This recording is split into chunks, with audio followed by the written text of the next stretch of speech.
Hey guys, so I have here a video to get you started on lesson 2, which is our introduction to proportional relationships. Today is September 17th. I think that's always a good idea just to make a note for yourself so you know when you did it. So look, I have our objective at the top. This was in the objective and announcements folder in Schoology. So it's a good idea to write it here.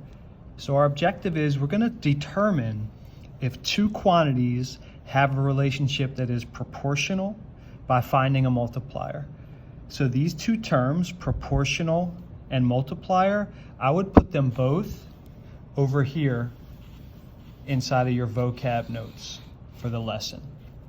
Okay, so the two examples that we're going to work through are example 1 on page S.5 and example 3 on page S.7.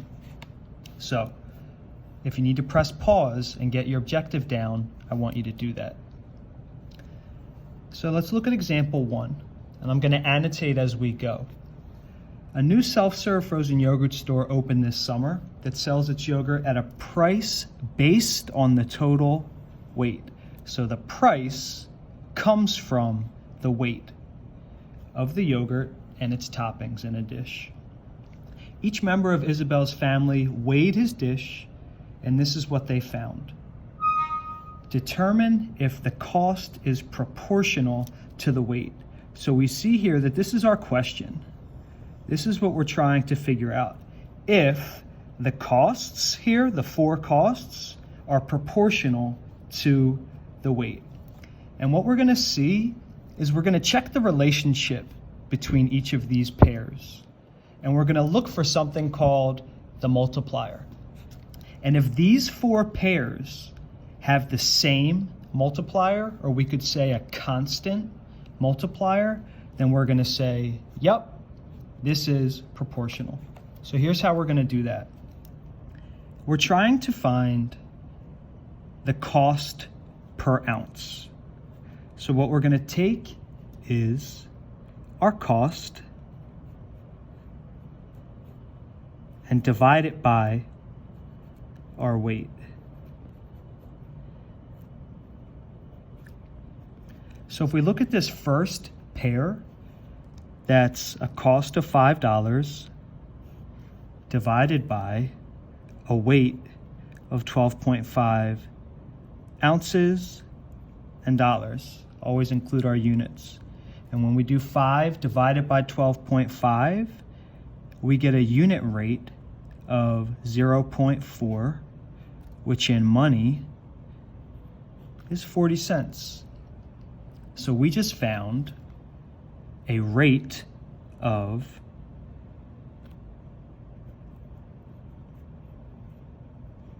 $0.40 per ounce in this pair. That's what it was here.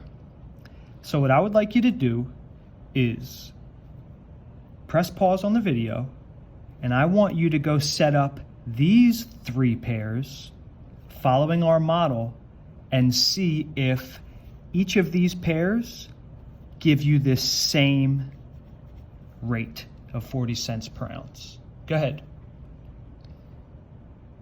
So you should have seen that when you set up 4 divided by 10, 2 divided by 5, $3.20 divided by 8 ounces, in every case here, there's the same rate, the same multiplier. If we take 12.5 and multiply it by 0.40, that gives us $5. 10 times 0.40 gives us $4. 5 ounces times 0.40 gives us 2, and it works for all of these. So this wasn't just in one of them and then it was a different cost per ounce. It was a constant cost per ounce of 40 cents. So because all of this gives us the same multiplier, it has the same rate, it's the same cost per ounce, we say that the cost is proportional to the weight. And this is our proof. And we have 1, 2, 3, 4 examples. So I want you to make sure you have, where were we? So we proved that these two quantities, the quantities of cost and weight of the frozen yogurt, had a constant proportional relationship. We proved in all of these pairs that the ounces times 40 cents gave us the cost. We proved it was a constant rate of 40 cents per ounce. And because there was a constant multiplier, we said this is a proportional relationship between these two things. Once we know that it's a proportional relationship, we can then use that multiplier to figure out costs of ounces that aren't in the table, measurements that her family didn't get. So press pause and get this table copied into this space here. Okay, you copied it. So 15 ounces, we would take our multiplier times 40 cents to get our cost. I want you to do that with 12 ounces to find the cost. Now we have these two spaces. You have an empty space here where you get to pick a weight and find the cost.